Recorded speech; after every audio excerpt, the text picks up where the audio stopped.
Hello and welcome to the All About Ability podcast. This podcast is sponsored by Kyle Financial and Strathclyde House Buyers. Kyle Financial are proud supporters of local communities and specialise in helping you protect what matters most. For your family, your lifestyle and even your income, they have it covered. Kyle Financial are now offering free wills, regardless of whether or not you need any other service. Go check them out on the website www.kyle-financial.co.uk or check them out on Facebook, Twitter or even Instagram. Strathclyde House Buyers are a local property solutions company who specialise in helping people sell their property quickly with no fees. If you or anyone you know are looking for a fast, stress-free sale, check them out on the website www.strathclydehousebuyers.com, on Facebook or on Instagram.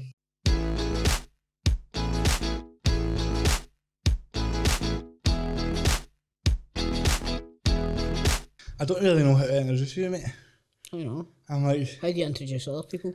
well, you've got a high resume. You've got all this stuff you've I've done. seen you've had Mark Dallas on the show, mate. Well, I've actually not had him on the show. Have you not? No, he... Do you want me to phone him and get him down there now? I get him come down, no, he... Fuck that, he's not taking my fucking spotlight.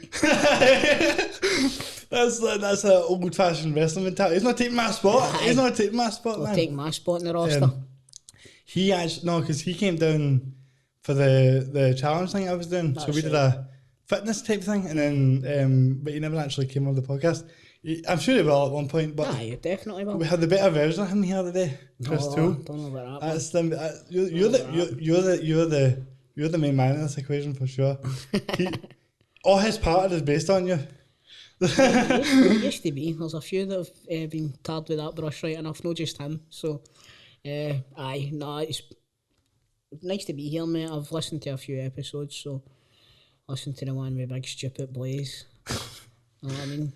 Got to listen to Blaze. He's a comedian subconsciously, right enough. Yeah, but, for sure. Some boy. But thanks very much for having me, man.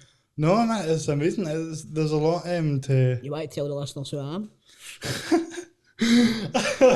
I'll give it a bash. So your ICW legend is the way I would put it, and then you've done a lot of acting as well. You're in the Scott Squad, and that scene in the Scott Squad where you get in the bed for the guy's grave is one of the funniest sketches I've ever seen. Aye, that was good. That was good fun, man. It was so funny, mate. It's fun filming that. That was a good laugh. I must admit. See when he taps your head, and it's the look that you give him.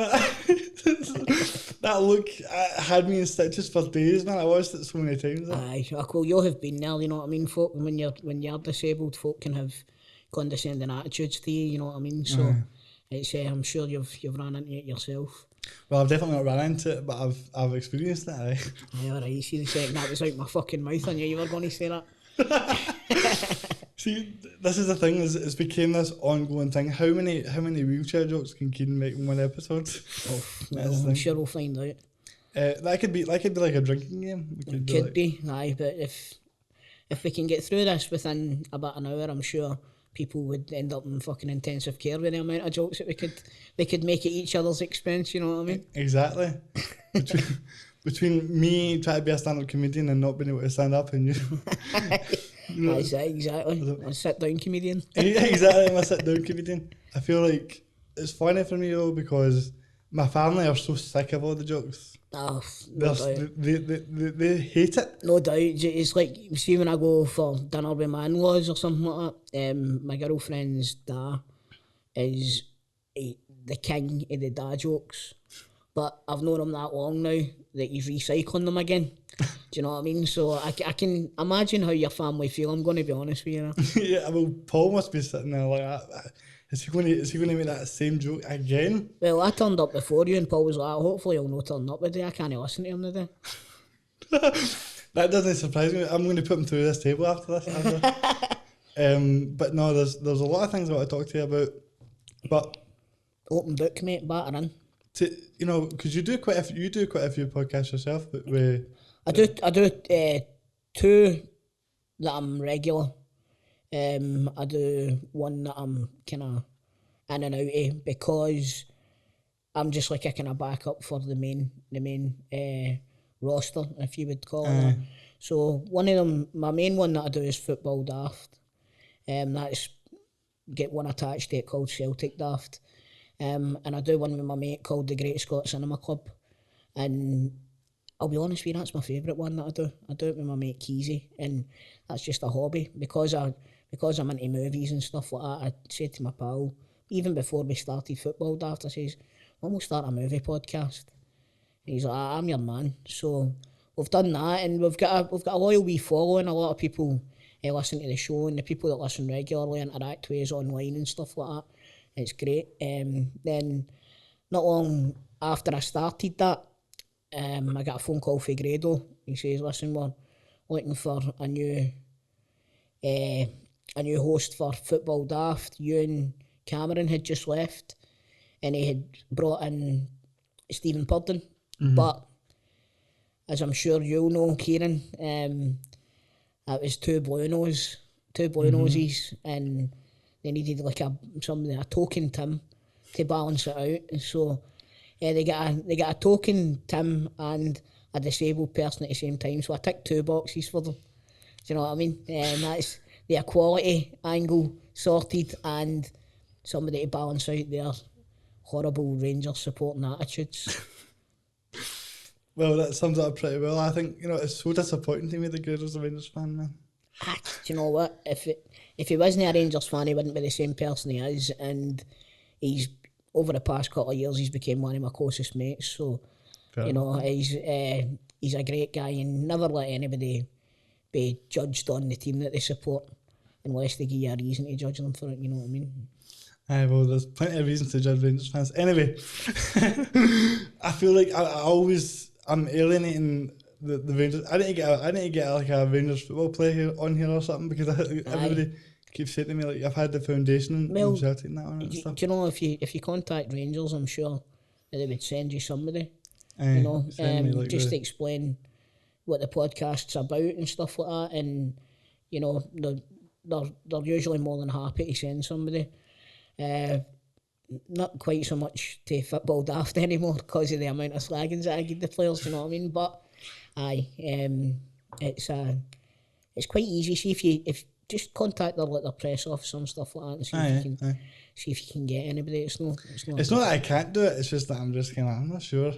Don't be daft, man. Listen, they got up and they put their fucking socks on before their shoes, the same as me and you. Well, I don't do that, but... You do, you're wearing socks and shoes. Mean, you get somebody to do it. I don't do it. I can do pretty much everything except from putting on the shoes, which is the bane of my life. It can be the most frustrating thing. You get ready, you're in the chair, and you're like, it's not acceptable just to leave without socks and shoes on. How though? See, if you're in a wheelchair, why not? Exactly. Can we start If you get smelly feet? No, actually, although I will say they're not like the best thing to look at. Aye. Fucking cloven hooves. That's it. That's exactly it, mate. It's terrible. Maybe want to cover them up then, know what I mean? We need to start a movement. Make it socially acceptable to not wear shoes if you're in a wheelchair. Do you know what? Back to the 60s, mate. The times of Woodstock and stuff like that. Nobody had a pair of shoes back then. So everyone always says to me, like, never trust a guy in a wheelchair with dirty shoes, and I've always got dirty shoes. So how is that possible? I've never heard that one. I've heard never trust a skinny chef. But do you know what I mean? I've never heard that one. A guy in a wheelchair with dirty shoes. That's a good one. Aye, that's quite an old one. I've not used that in a while. I'm going to use that in a promo. Go for it. Your promo skills are actually pretty good, man. Like I've been a big fan of how you deliver them all the time. Have you been watching the new stuff on the network? Yeah, I've checked out a few things, and there's so much wrestling content out there though. There is. Well, the ICW is on the network, the WWE network now. So that must be amazing. And we're on Peacock TV in America as well. So we've got the amount of households that we can reach are in, I think it's in like the tens of millions now. So it's unbelievable from where it's came from when I joined. I joined and the first show that I'd done was the biggest show that they'd ever done, and it was just over 1,000 people at it.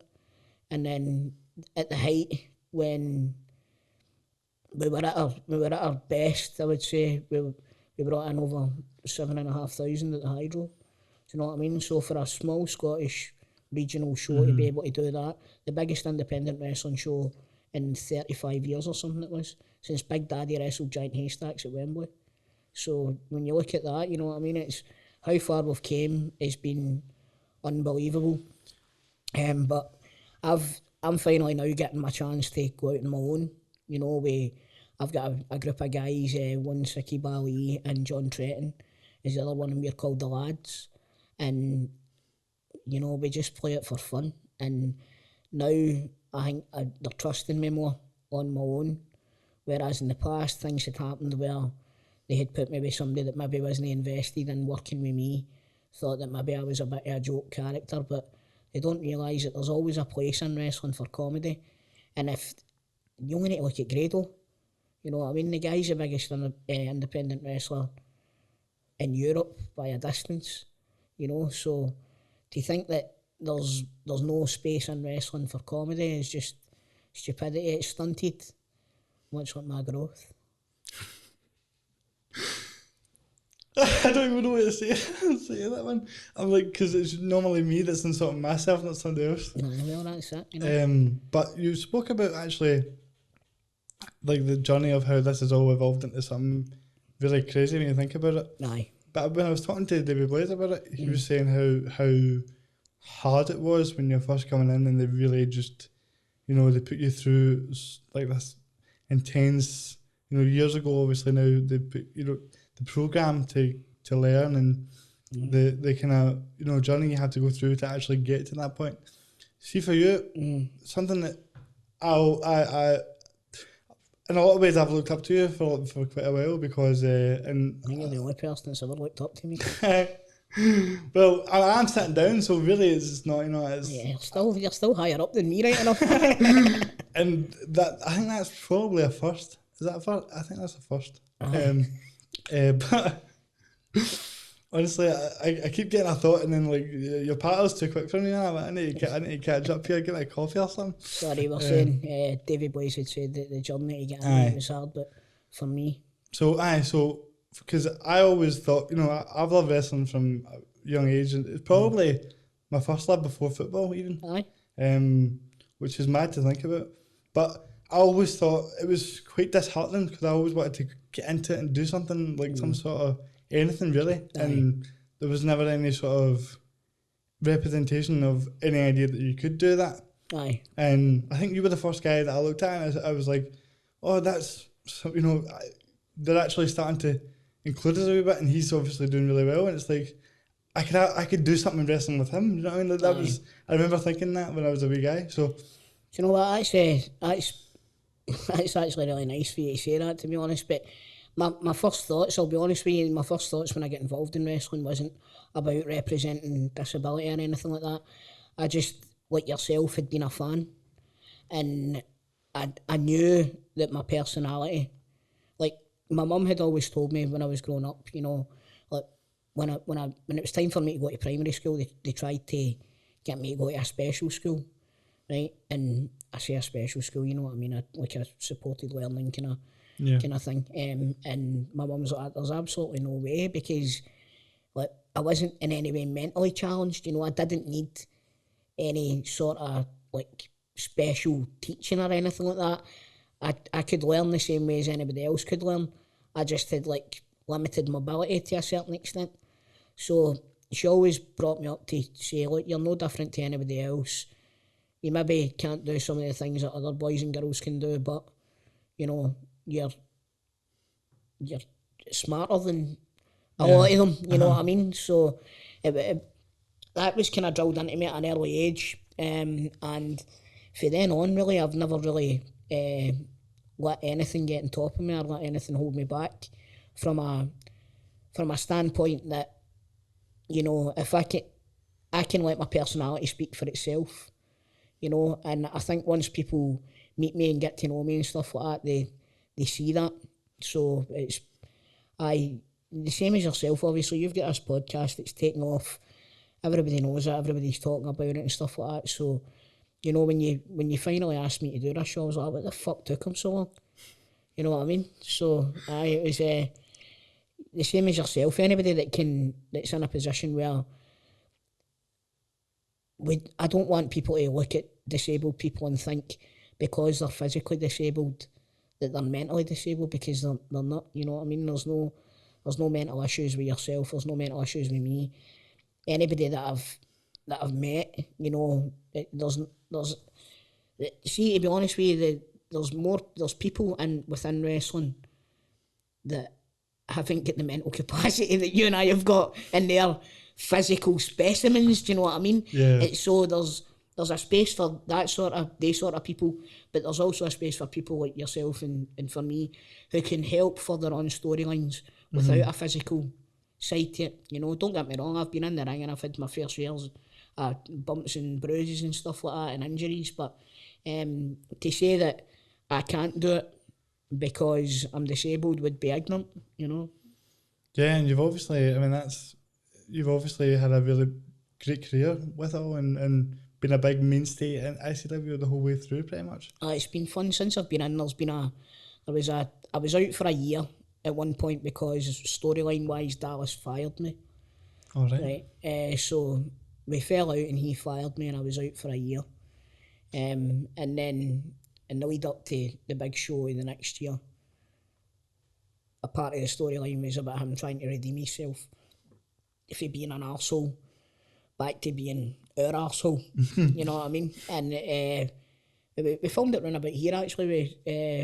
We filmed it at, where was it?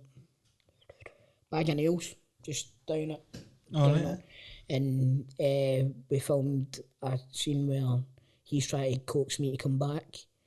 So I'm not listening to him, I want nothing to do with him. And then he starts singing the Home and Away theme tune to me, and you know we belong together, you know what I mean? And they played that over the screens at the show, but I got up, he gets up and walks out because I'm not listening to him. But then I follow him out and I follow it up with the second half of the song. You know what I mean? Like, and from the very first moment I saw you.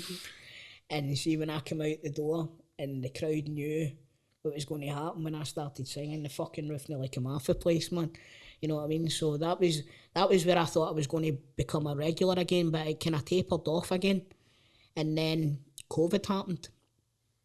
So COVID happened and wrestling was put to the side. But then when we got the word that we could start to film stuff behind closed doors, Dallas realised that he needed characters.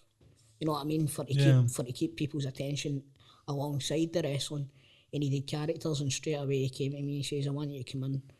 I'm going to do a bit where you're looking for new talent to manage and promote."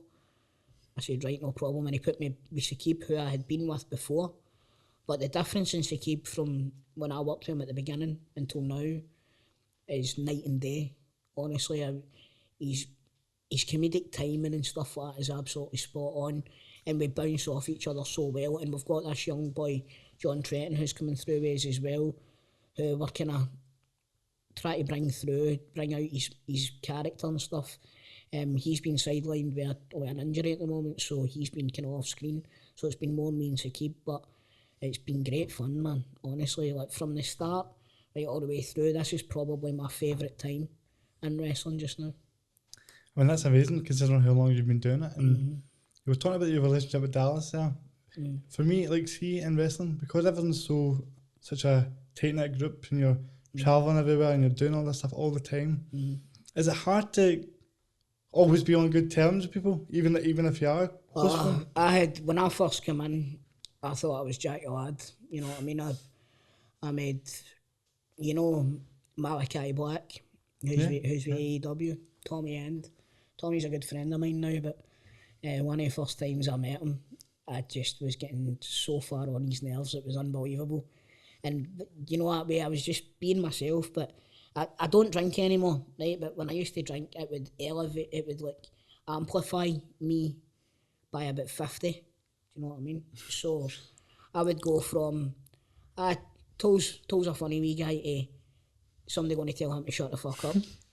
You know what I mean? And that so happened, like when I was out and I would get out of my comfort zone, I would be in places, and I'm sure again this is something that you can relate to. Folk, like when you're out at pubs or whatever, you're a bit of a magnet for arseholes. Yeah. Do you know what I mean?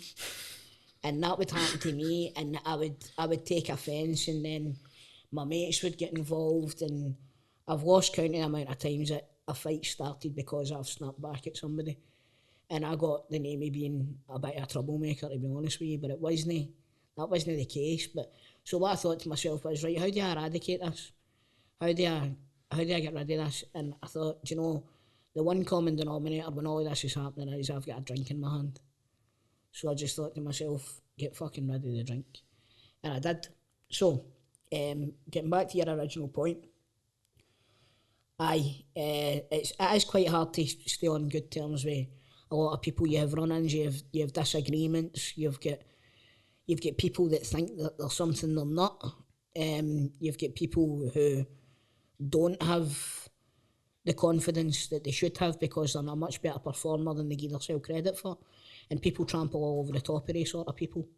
You know what I mean? So it's hard to stand back and watch people treating people a certain way and not say, wait a minute, this guy's an arsehole kind of thing. So do you know what it's like? It's like any workplace, you don't like everybody that you work with, right? And if you do, then you're a better man than me. You don't like all of your mates, you don't like all your girlfriends' pals. There's certain members of your family, I'm sure, that you would be glad to never have to see again. You know what I mean? So it's just like in any walk of life, you're not going to get on with everybody that you meet. But that doesn't mean that you should be ignorant or an arsehole to them, because, you know, then that gives them a reason. Yeah. You know? Yeah.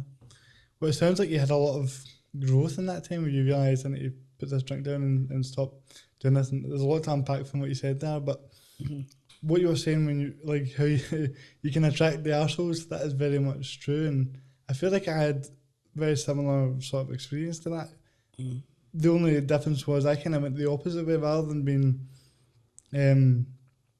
responsive, and you would go into yourself. I was just kind of, I would go into myself, and that's sort of where the depression and anxiety and stuff came into it. Well, do you know, when I used to go out to a nightclub in Coatbridge, it was called The Edge, right? And there was a fella that used to go, and he was in a wheelchair, right? And he was the exact same as me. We were like oil and water, though. We were like oil and water. We just didn't mix well. And like I'd come in and he'd be like, there you go, fucking, here's short arson and all that. And I'd be like, no bother, BMX. You know what I mean? And fucking, we would slag each other.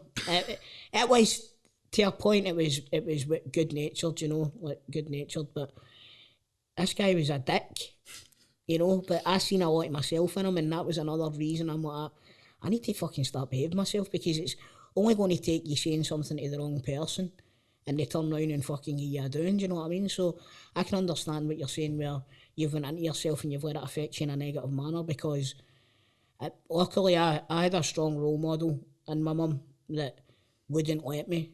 Do you know what I mean? She'd be like, no, fucking, like if I was lying in bed, I was having a bad day or whatever, right, get your ass out of bed, get up, go and get your shoes on, go out and see your pals or whatever.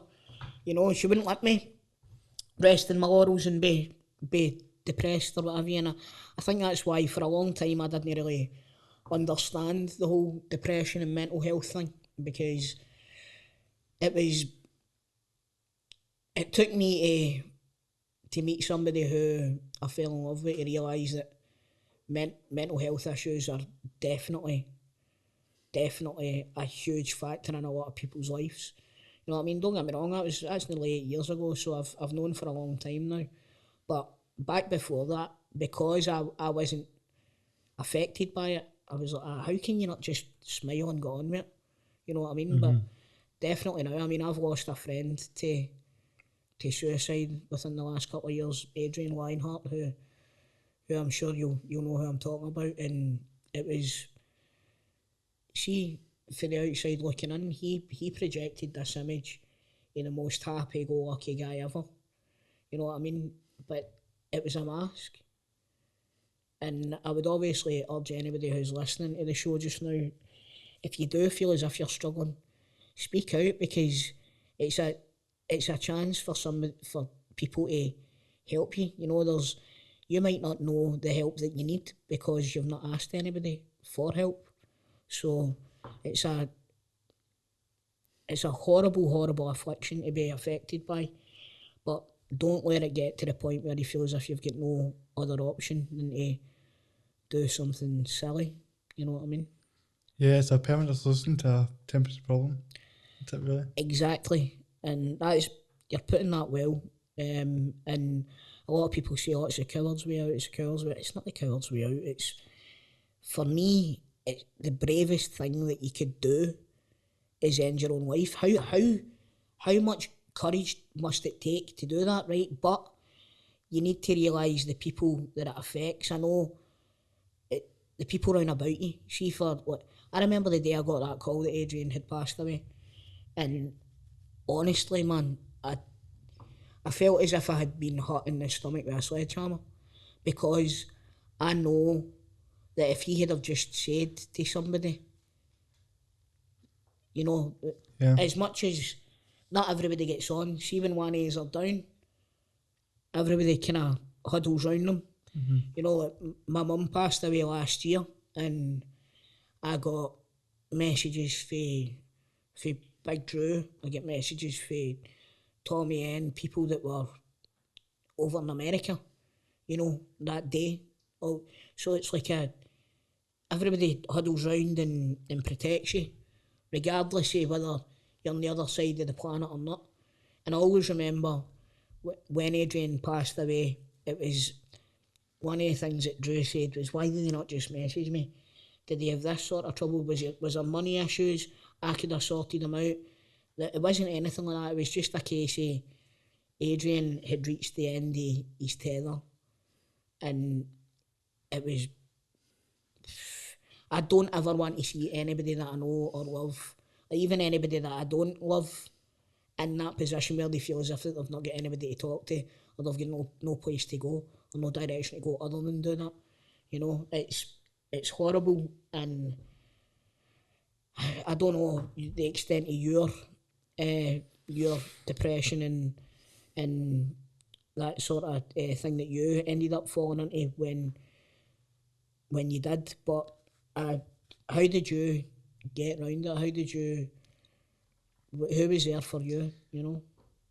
Well, my family have always been really supportive, and it was more of a kind of gradual, well, I think for me the biggest thing was I had this idea in my head I couldn't do anything, so everyone around me would say, you know, he's in a wheelchair, so he doesn't need to do that, you know, you don't have to work out because you've got it hard enough already. So anything I wanted to try, I've always had this sort of drive to want to do more things, and be active and just go and be energetic and do a lot of things. Aye. I've seen some of your videos, by the way, some of your workout videos and stuff like that, like what I was saying with Dallas, when you were doing the challenge. It's really impressive, mate, to be honest with you. You know, it's quite inspiring as well, because I didn't think at any point, like I remember a few years back I went to the gym and I signed up for the gym sight unseen, and then when I went in there was so much stuff there that I couldn't use. Do you know what I mean? Yeah. I thought to myself, do you know what, I'm just going to cancel this membership, and I did straight away. But in the past couple of weeks I've signed back up for the gym again, so it's watching like videos of yourself and people in the same position as you, that inspired me as well to get back to it. Also, my fucking gut inspired me to get back to it as well, my lockdown gut, do you know what I mean? Yeah. So it is inspiring, and I can see where you're going with this, because see, after I only joined last week and I've done 3 sessions so far, right? And see, after the first session I was like, that was fucking brilliant. I felt like $1 million after it.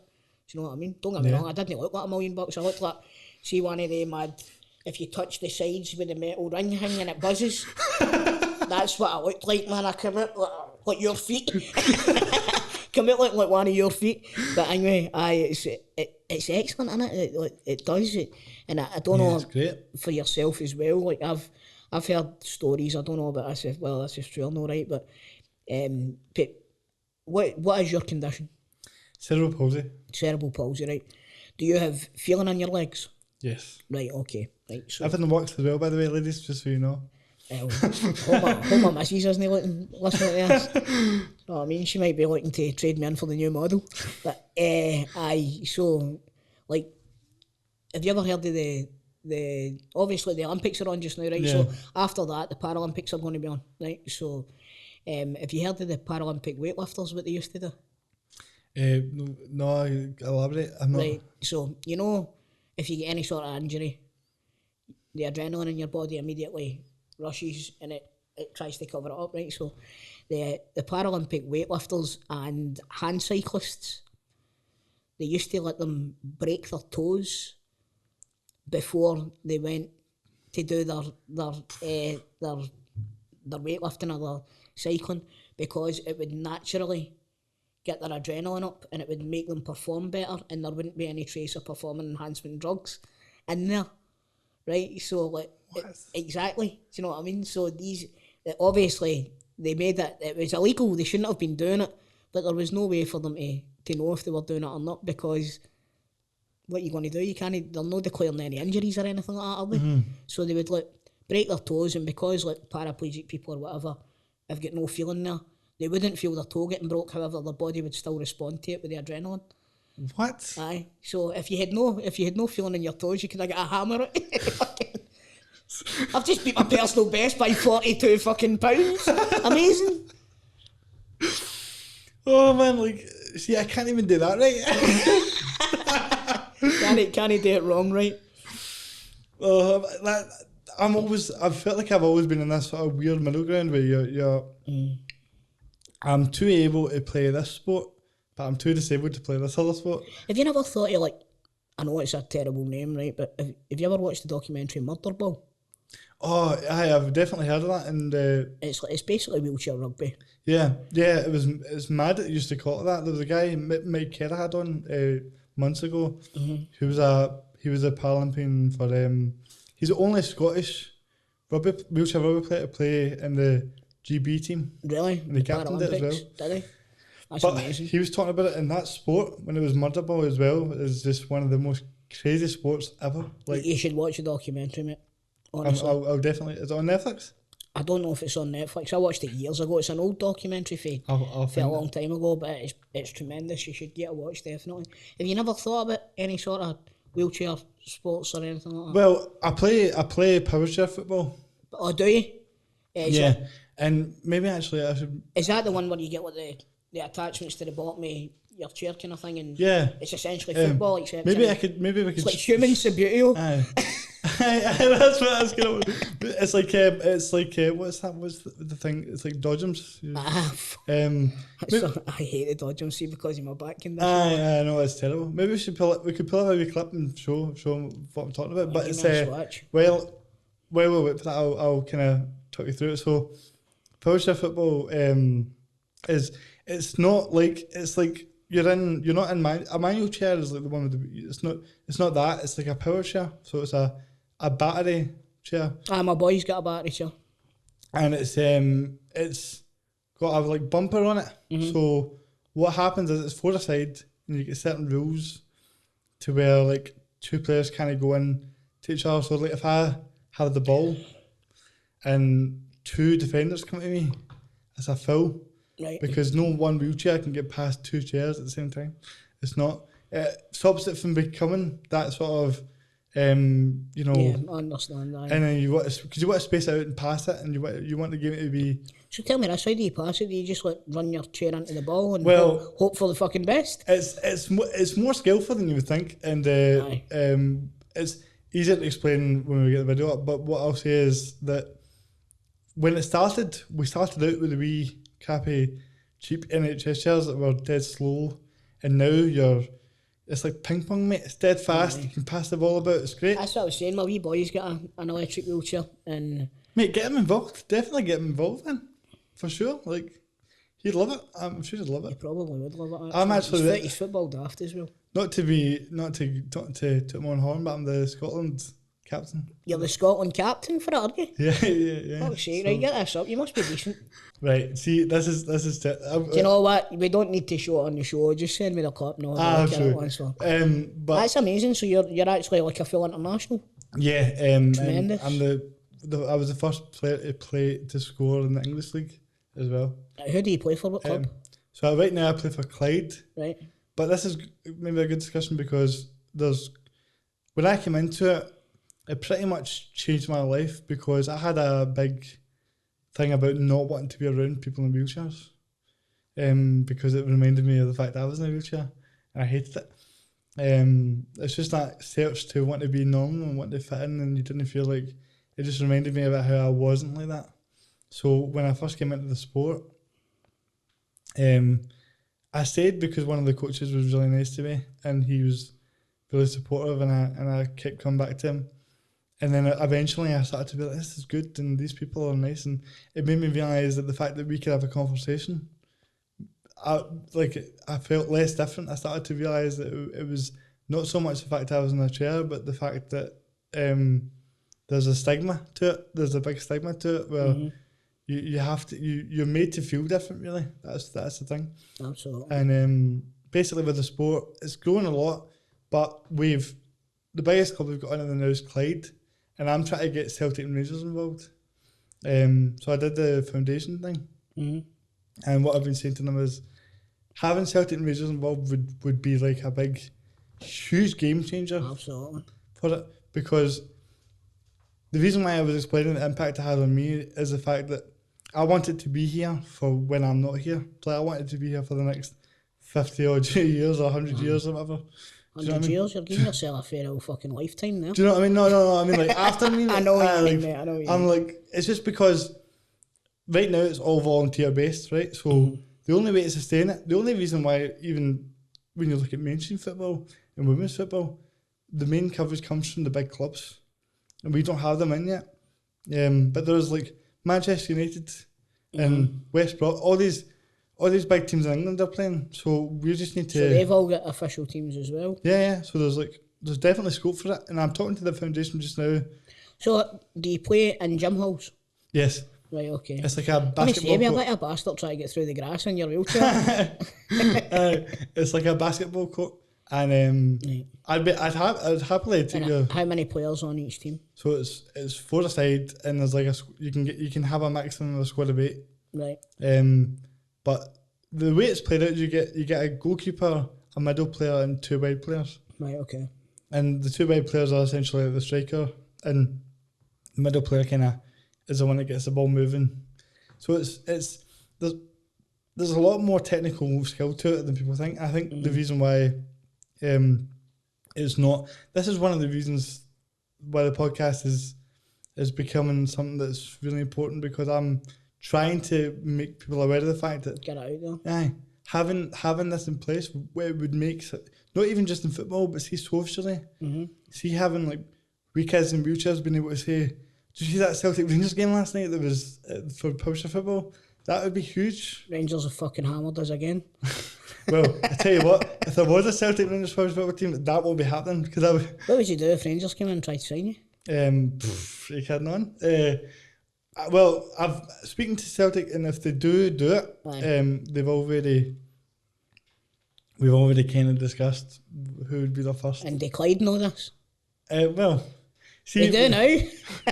Well, I think the thing is as well, I have a lot of. I think you're saying more than your prayers here, mate. I You're know. going to end up getting sacked for Clyde. Clyde has done a lot for me, and I actually I'm the only player that's been there since the first ever session before there was even any clubs of that, and unfortunately the other 4 guys that were there are no longer with us. But they actually being in Clyde, they helped me. You know, the people there helped me mature from like a wee guy that was very angry at the world to somebody that could handle himself. So Magic, mate. That's it. So that gets back to the point that we were talking about with depression and stuff like that. You know what I mean? So you've obviously then started getting into a gym, but you find that the wheelchair football that's helped you mature as a person and get over the stigmas that are attached to your condition as well. Definitely. Tremendous. And now to be at a point where like it's weird for me as well, because I need to join a midget football league. I would watch it. I would watch it. See, Jester's favourite thing in the entire world is watching me run. Right, so see if there was 22 of us on a pitch running about, he would have it on the telly 24/7. Do you know what I mean? I wonder if they would make the goals weird for us. Surely. Can I have a Well, little... they don't do it for women, do they? And the women's goalies are about the same fucking height as me. You can't have 11-a-side goals, man. It would be like the score would be about 20 each. Aye, I know, but we can't kick it far. So you never know. It might be the worst thing ever, but it might be the best thing ever. I would definitely watch it. If nothing else, lads, come here, get us watch it. It's like this. It's the shock factor. That is like, but that's a lot of these things. Tell me this one. Sorry for interrupting you, right? Carry on. See, wheelchair football, is it kind of like that game on the PlayStation? The Rocket League. Rocket League, is it like that? Maybe that's like, it's probably the closest comparison you can make. They should do a skin for Rocket League where it's wheelchair players. That would be unbelievable, man. Could you imagine that? That'd be tremendous, wouldn't it? Let's try and get that done. Let's put it forward to them. Yeah.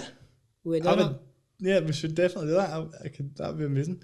Because it's all of this is exposure. It's all about trying to get the word out. And I'm seeing one of the big things for me that's been so strange is being a guy that's now sort of grown up and became somebody that the new ones look up to, and you start seeing the new ones come through that I've got the sort of similar issues to what I had. You can put an arm around their shoulder. Yeah. You can be like a mentor kind of thing. But that's why this is such a big, passion for me, because I'm trying to secure the future of it basically, by getting these clubs involved. And that's a good thing to do. Tell me this: are you proud of the person that you've become? It's a good question. I think I know that I'm a good person, and I know that I've got a good character. I think I get frustrated at myself sometimes because I've got high standards for what I expect to do with my life, but I can't be quite up and down. Do you keep going though? See if you meet a roadblock, not like literally. I don't. I mean, if you meet a roadblock in something that you're trying to do you keep going, or do you find you going, nah, fuck it? I keep going, but I think that's the key to life in a lot of ways. Sometimes is when because you're always going to have new issues to face. It's just a case of every issue you come through, you're going to learn from it. You're going to, having been suicidal and being at the point where you're at the train station thinking about throwing yourself in front of it, that's to go from there to be where I'm at now. Is you need to remember and keep that into your perspective of you can really come through anything. You've been at the darkest of the, but also don't be ashamed if you fall back down. I've not been doing too well recently, and it's been weird because people have been very much like, you're doing so well and these things are going well for you, and I'm just like, I think that's my biggest problem, is that I struggle to acknowledge like achievements. I just always want to keep going,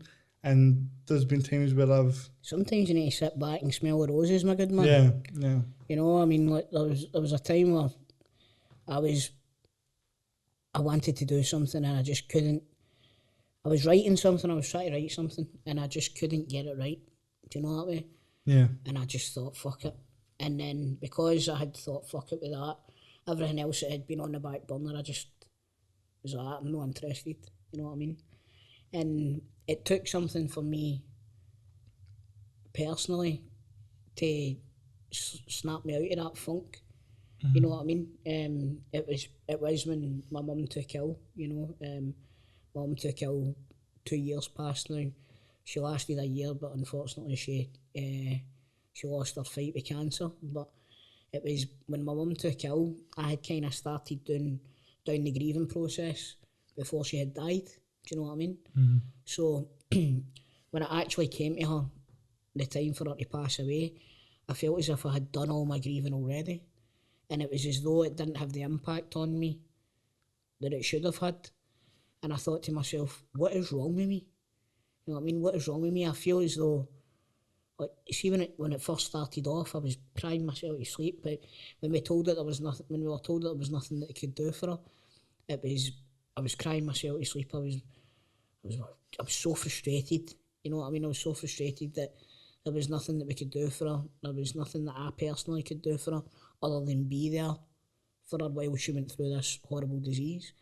And when she passed away, it was, I was sitting there and I was looking at her order of service kind of thing. And everything kind of lined up in my head. It was as if she was telling me, you know, and everything lined up in my head. And then from there on, I've never looked back. And it took that personal loss for me to get myself back in order and get my ducks in a row. And it was time for me to head on for that, you know. So, you know, that way that people say that everything kind of happens for a reason. I'm a great believer in that.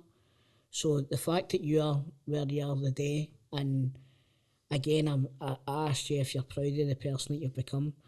I really think you should be, mate, because you're an inspiration for a lot of people. I don't think you probably know that. You know what I mean? So you're an inspiration for a lot of people. And I think I didn't know half of these stories that you're telling me today. I didn't know about your playing for Scotland and stuff like that. I was very, like, I had listened to a couple of shows, like I said, but I was very, like, unaware of some of the stuff that you've told me today. And I think you should 100% be proud of yourself, man, because what you've achieved with the condition that you've got is no mean feat, man. It really is no mean feat. If you look at somebody that's able-bodied, right, and they get to captain in their country in any sort of sport, they're lauded for it. Yeah. Right? Why should that be any different for you? Well, I don't even know what to say to that. I think that that point at the end there comes to actually, that's why I want to get it out there. I want to get more people talking about it.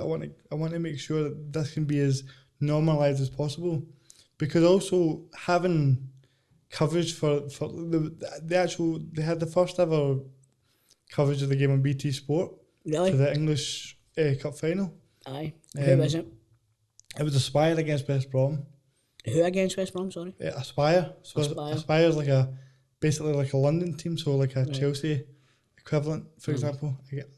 They'll probably hate that I've said that. There'll be some buzz, man. Imagine there was like one of these wheelchair football teams ended up with like an owner like Abramovich, and they could bring in like chairs with F1 engines in them and stuff like that. Just totally flip the script completely. Do you know what I mean? Yeah. But yeah.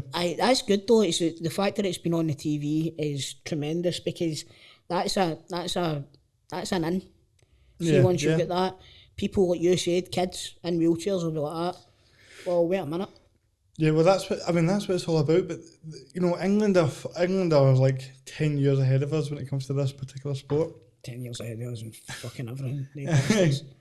But when you're talking about all that, and I really appreciate you saying that, and part of me doesn't quite know how to take it in and respond. But what I'll say is that my mission now is that every person that follows me is able to get that recognition and is able to be seen for being an athlete and a football player and professional, and not just something in a wheelchair. What you want is for people in your position to be household names.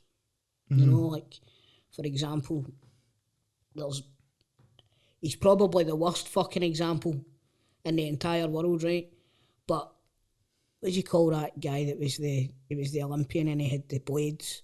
Oh, and he fought Oscar Pistorius, right? Yeah. He's probably the worst example of it. But even though he went on to do a bad thing, before that, he was a household name because of what he had achieved. You know, he actually ran in the Olympics as well. Yeah, that was incredible. Don't get me wrong, I can't ever see you playing for Scotland in the Olympics. Do you know what I mean? In the first team, but the same as myself, there's always going to be drawbacks to our condition, but that doesn't mean that you can't become a household name. You know, like if you're on the TV every other week playing wheelchair football and you're scoring goals, people are going to know you as the guy that scores the goals. Yeah. You know what I mean? And they'll be like, that's Kieran, he's the guy that scores the goals.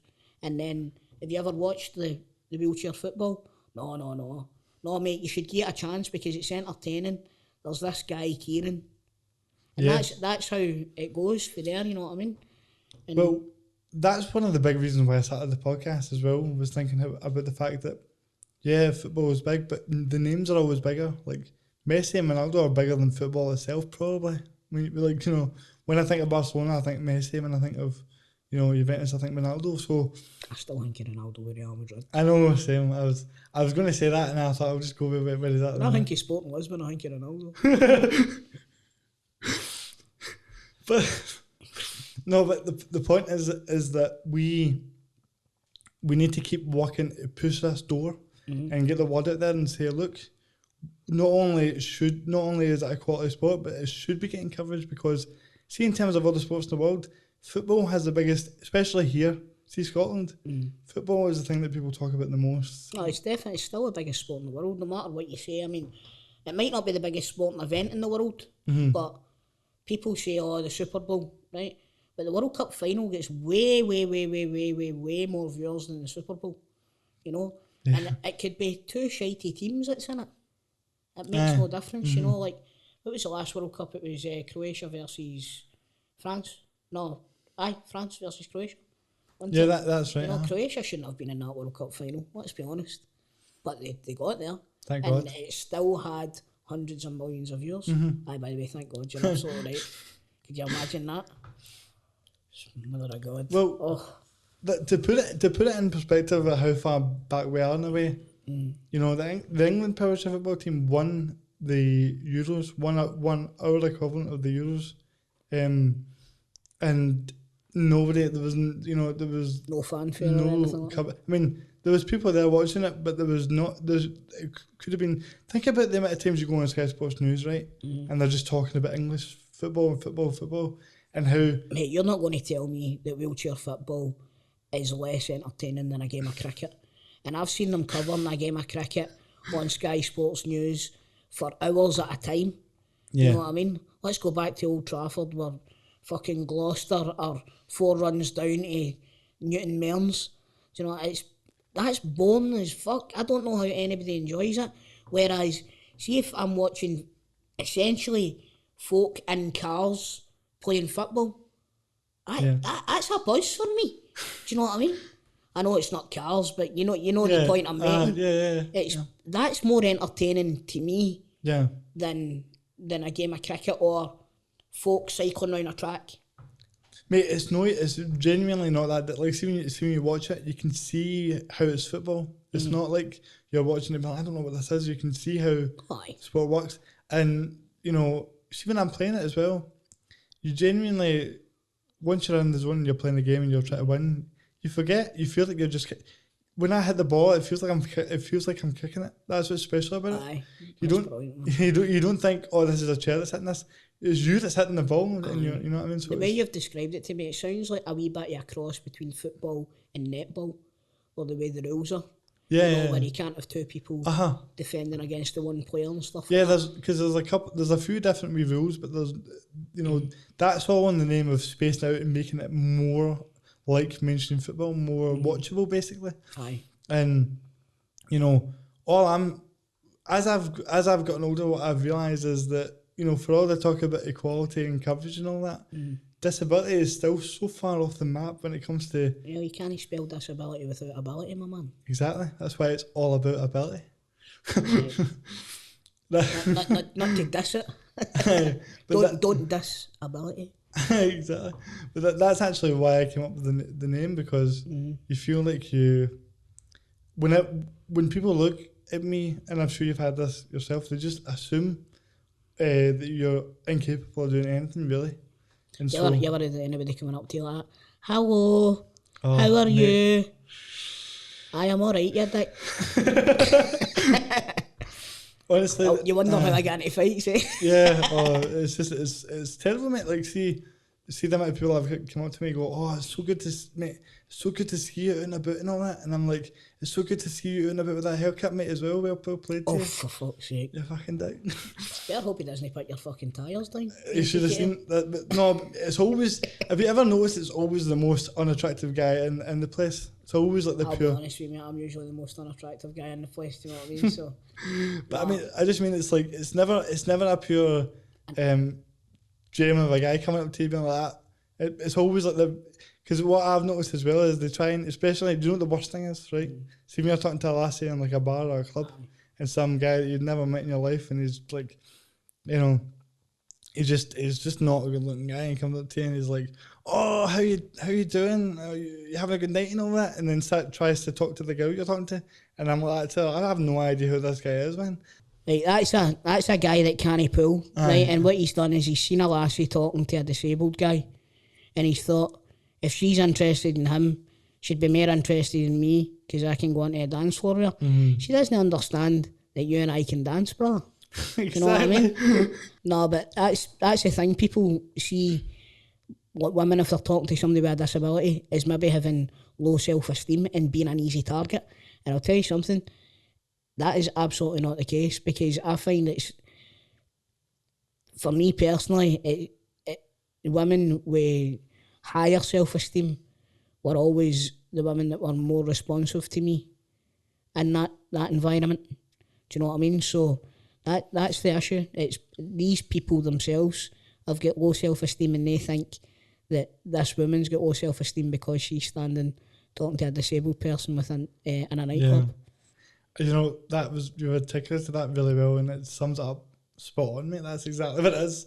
See, actually speaking about this, right?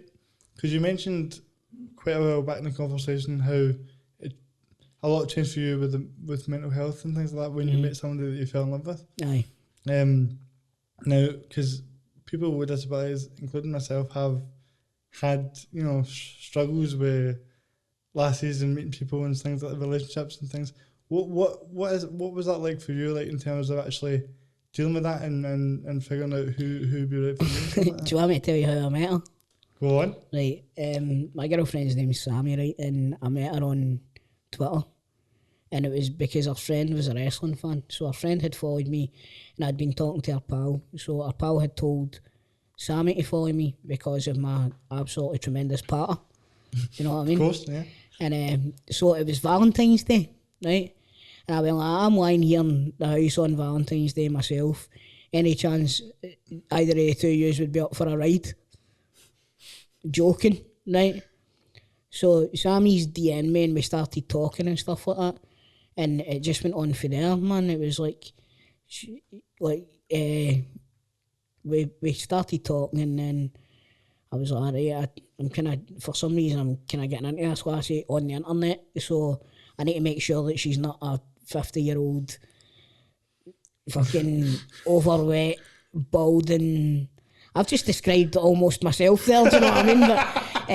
But I need to make sure she's not me, basically, do you know what I mean? So I says to her, I says, fancy going out for lunch or something like that, and she said aye, and we went out for lunch, we met for lunch, and then the next night we went out for dinner, and then it just went on from there. We really hit it off, do you know what I mean? So it was, but Sammy suffers from ADHD, and had been diagnosed as bipolar for years, so she had been getting the wrong medication and stuff like that, and she only recently got her ADHD diagnosis. So over the last few years, I've had to deal with, that's not it, it's like she's had to deal with her mood swings and stuff like that, and the fact that she didn't know what was actually wrong with her was adding to it as well. You know what I mean? I'm saying what was wrong with her, that's not what I mean to say. Like what her condition was, I should say. And you know, it's a lot of people don't have the correct diagnosis, and it's, sorry, I'm getting up your itchy nose, means I'm going to be angry. You better not fucking slag me again, boy. Right, what it is a lot of people are getting the wrong diagnosis because there's not as much emphasis put on adult diagnosis for these sort of things as there is in kids now. Yeah. And, you know, it's, see the change in Samantha since she got her diagnosis, it's unbelievable. Unbelievable. She doesn't feel like she needs to take medication or anything like that anymore because she knows what's the matter with her, and she's got her own way of dealing with it and treating it, you know. So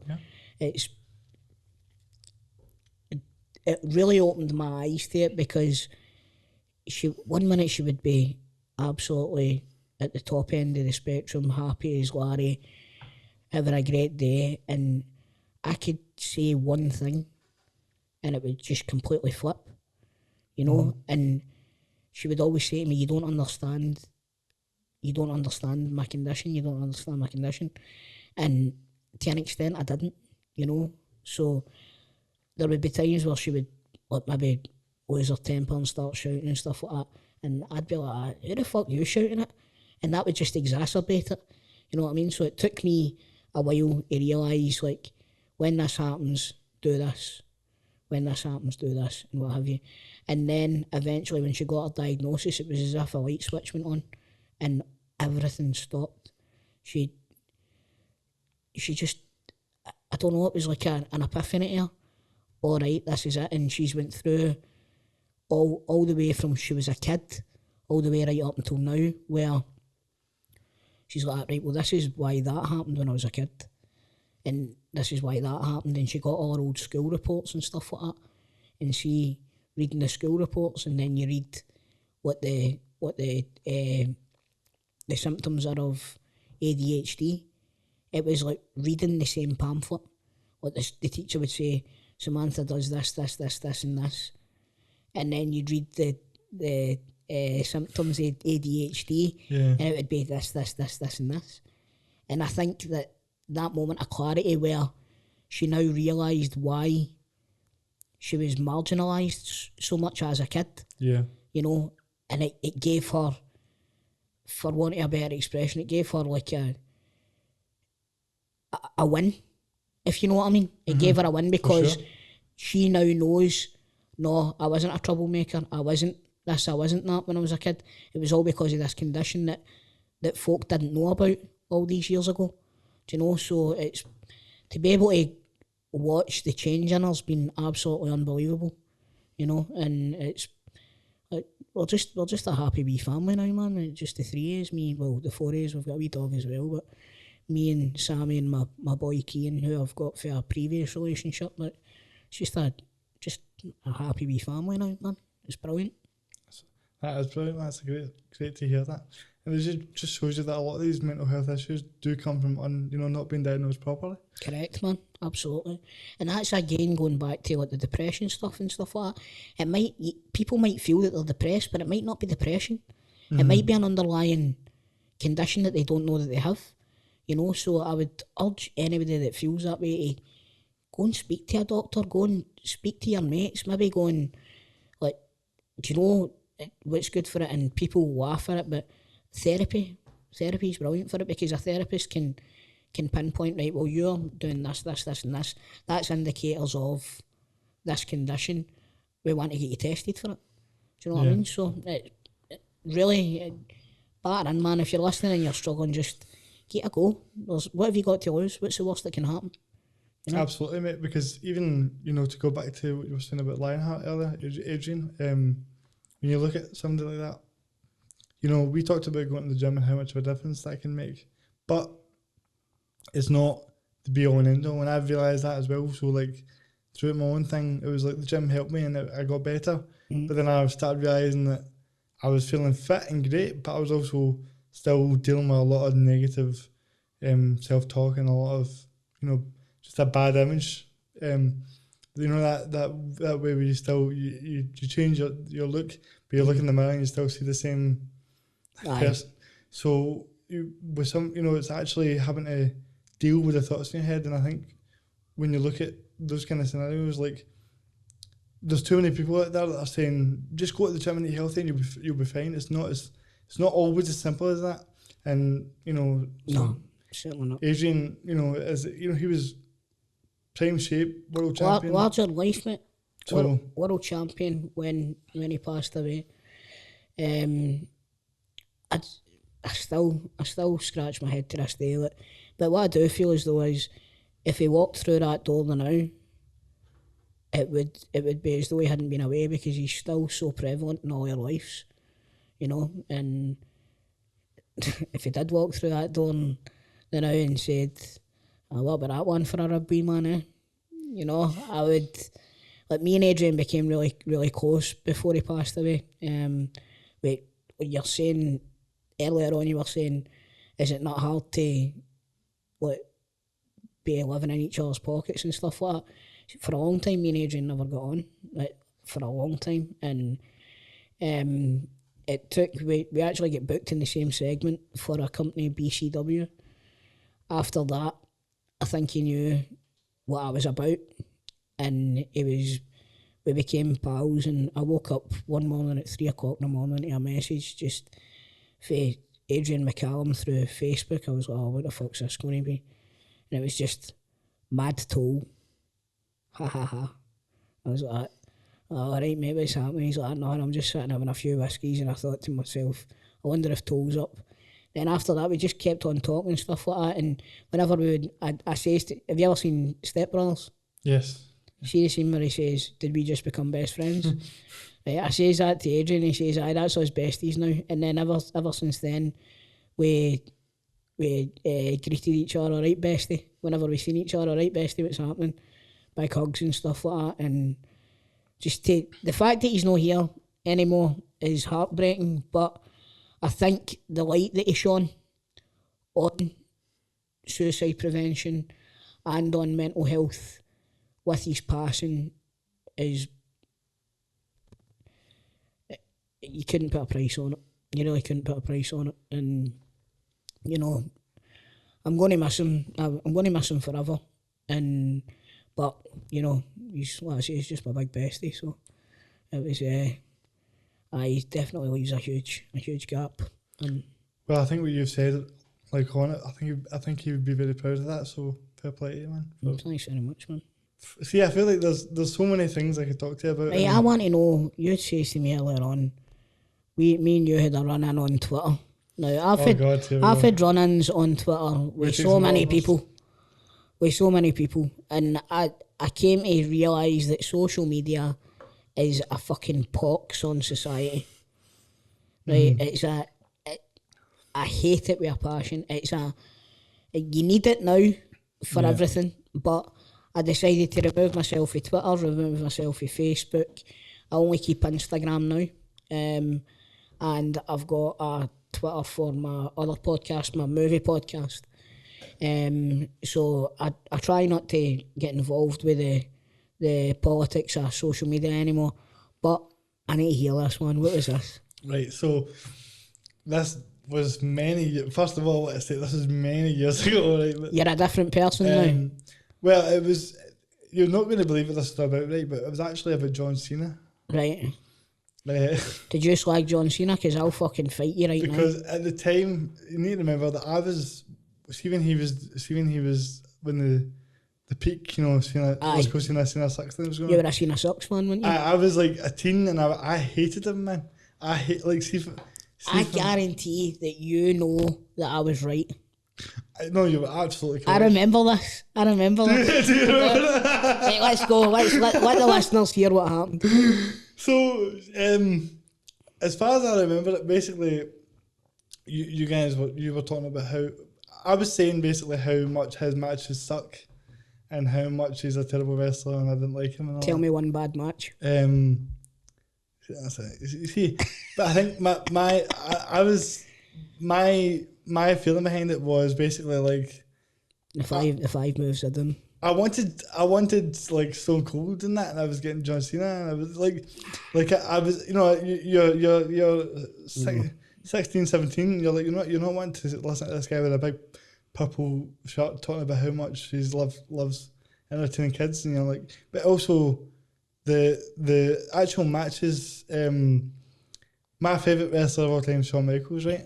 So it was just at the time I remember I really got heavily into watching like the American YouTubers talking about it, and a lot of them. You're influenced by them. A lot of them really didn't like John Cena, and I had like Stephen. I just remember I remember seeing you like or somebody tweet like how great that match was they had, and I was like, he's fake, man. What are you talking about?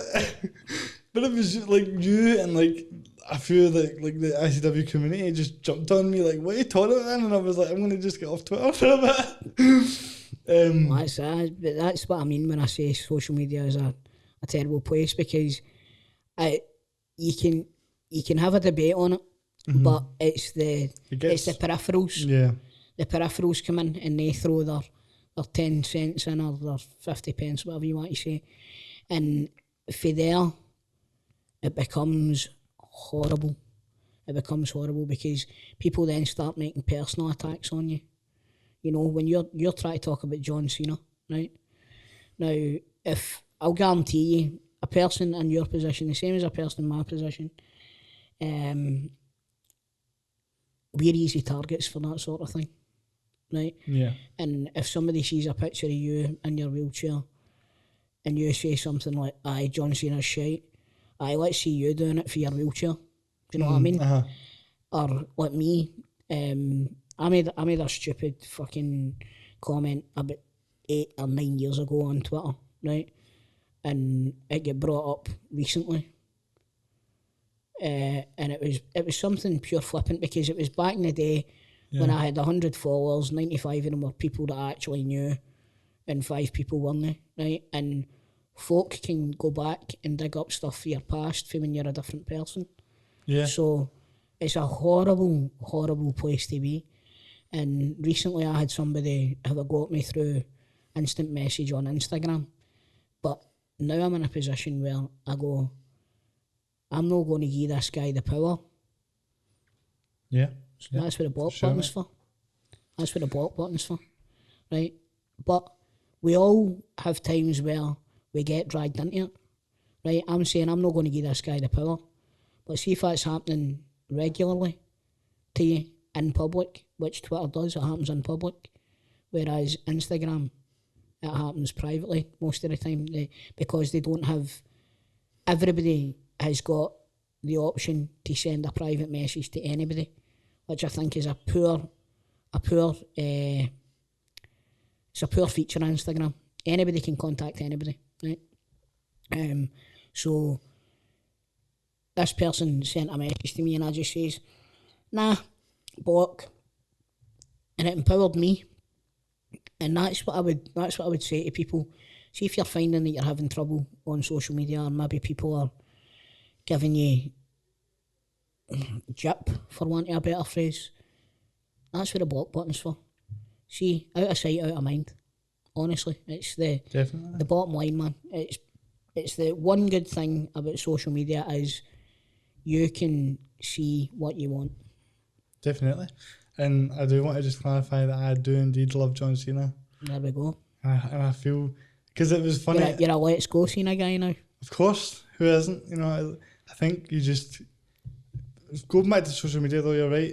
There was a point in time where I remember when I was in school, I was very much hesitant to put anything out because of the fact that it's just, I was not, you know, it was always going to be criticised in some way or slagged off in some way, so I just stopped tweeting things. And it's only actually in the last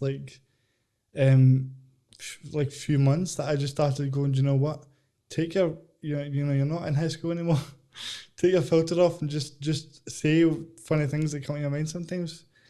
And that's it. Do you know what else? You've got a platform now as well, Kieran. So, you know, people, if somebody does say something to you in public, you're going to have 10 people that are going to defend you, which is good. But it's the private ones that get to see the private ones.